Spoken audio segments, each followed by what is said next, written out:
Урматтуу Мелис Казакбаевич, жалпысынан алганда аябай мындай жакшы мыйзамды алып келдиңиз. Буну биз мындай талкуусуз эле колдоп кое турган мыйзам экен. Чындыгында анткени ушу биздин тилибизден, ушу эне тилибизден биздин мамлекетибиздин эртеңки келечеги көз каранды.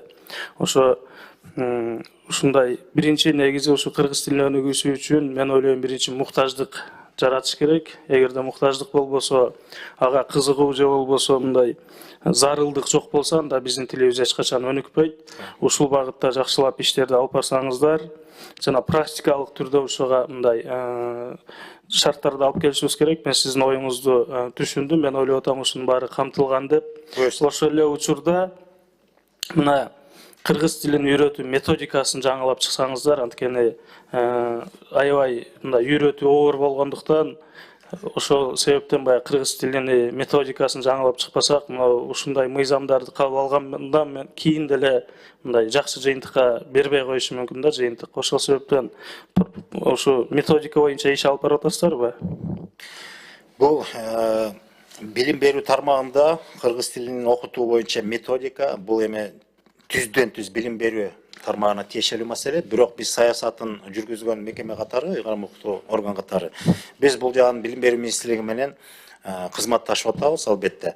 Анан бул жерде бир чоң маселе бар да, ошо методикасына келгенде бизде калыптанган буга чейинки билим берүү тармагында методикалардын баары ошол бойдон эле келатат да. Анан көптөгөн сунуштар айтылат. Билим берүү тармагында өзүнчө дагы жанагы кесипкөйлүктү жогорулатуу, анан кайра даярдоо боюнча атайын институт бар. Мына ошол институт менен биз абдан тыгыз байланыштабыз. Ошол жерде биздин мамлекеттик тилди өркүндөтүү боюнча программанын алкагында бизде каражатка, бөлүнгөн каражатка чектелип атабыз да. Бирок ошентсе дагы биз ошол институт менен кызматташып, жанагы окутуу методикасы боюнча дүйнөлүк баягы жаңы инновациялык ыкмаларды алып келип өздөштүрүп, анан биздин кыргыз тилчи мугалимдерди окутуп атабыз. Бул боюнча мисалы учурда азыр биз пилоттук негизде Чүй областынын 2 районунун бардык мектептерин камтыдык, биздин каражатыбызга, бөлүнгөн каражатыбызга байланыштуу.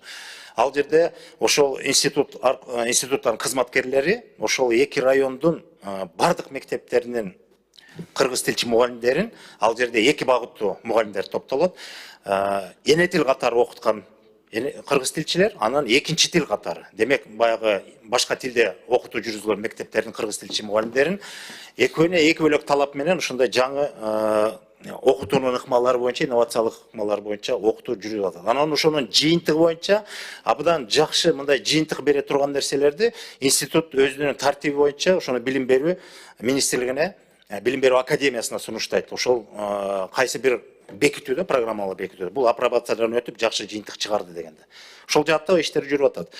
Ушул боюнча жакшылап иш алып барсаңыздар, анткени мындай үйрөнүүгө шарттарды жеңилдетип, мындай замандын талабына жараша алып келип, анан ошол кыргыз тилин билүү мындай бир ийгиликтин ачкыч экендигин балдарга ушундай пропагандалоо, ушуларды ошого үйрөтүү, анткени көп учурда мына шаарда өзүңүз жаңы айтып кеттиңиз, кыргыз тилине муктаждык жок болгондуктан ошол орус тилине же башкага окутуп атышат да. Ошол себептен ушул боюнча иш алып барсаңыздар, жана мен мына интернетте Тилимпоз деген бир программа менен жаш балдар иштейт экен. Сиз ушуну уктуңуз беле?